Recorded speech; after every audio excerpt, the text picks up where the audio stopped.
Welcome to Sindhu aari work. இன்றைக்கான tip என்னன்னு பார்த்தீங்கன்னா, பேட்ச் ஒர்க் எப்படி பண்ணுறதுன்னு பார்க்கலாம். பேட்ச் ஒர்க் பண்ணுறதுக்கு நான் வந்து மஸ்டர்ட் எல்லோ கலர் கிளாத் எடுத்துருக்கிறேன்.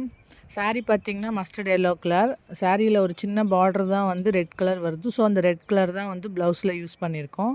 நான் ஃபுல்லாகவே ரெட் கலராக வேண்டாம் அப்படிங்கிறதுக்காக சாரியோட கலரை வந்து பேட்ச் ஒர்க் பண்ணலான்னு சொல்லி சென்டரில் மட்டும் வர மாதிரி ஒரு 7 இன்ச்சுக்கு வந்து நான் கட் பண்ணி எடுத்து வச்சுருக்கேன். அந்த கட் பண்ணது வந்து எப்போவுமே கட் பண்ணும்போது எக்ஸ்ட்ரா வந்து நீங்கள் கிளாத் வந்து மேலே ஒரு இன்ச் கீழே ஒரு இன்ச் அந்த மாதிரி வந்து நீங்கள் வந்து பிகினிங்கில் வந்து செய்ய போகிறீங்க அப்படின்னா அந்த மாதிரி பண்ணிக்கலாம். இல்லை உங்களுக்கு எக்ஸ்பீரியன்ஸ் இருக்குன்னு ஒரு 1/2 இன்ச் வந்து மேலேயும் கீழே விட்டாலே போதும். அது மாதிரி விட்டுட்டு இந்த மாதிரி 4 பக்கமும் நான் வந்து சேஃப்டி பின் வந்து குத்தி வச்சுருக்கேன். சேஃப்டி பின்னு குத்திட்டு அதுக்கப்புறம் நான் லெஃப்ட் அண்ட் ரைட்டில் 2 இன்ச்சுக்குள்ளே வந்து டிசைன் முடிகிற மாதிரி ஸ்கேலப் ஸ்டைல் வந்து வரைஞ்சி வச்சுருக்கேன்.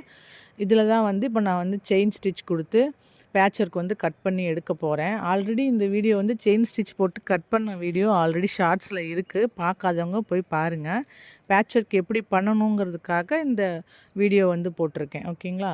இந்த மாதிரி 4 பக்கமும் சேஃப்டி பின் குத்திட்டு அதுக்கப்புறம் நீங்கள் செயின் ஸ்டிச் போட்டிங்கன்னா கிளாத்து மூவ் ஆகாமல் நம்ம போடுற டிசைன் வந்து கரெக்டாக நீட்டாக வரும்.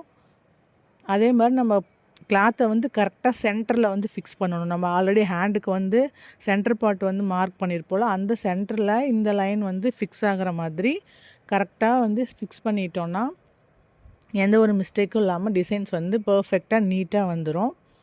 ஜரி த்ரெட் யூஸ் பண்ணுறதுக்கு முன்னாடி ஷூவிங் த்ரெட்டில் சுற்றி ஃபுல்லாக செயின் ஸ்டிச் போட்டுட்டு யூஸ் பண்ணிங்கன்னா உங்களுக்கு வந்து கரெக்டாக வரும்.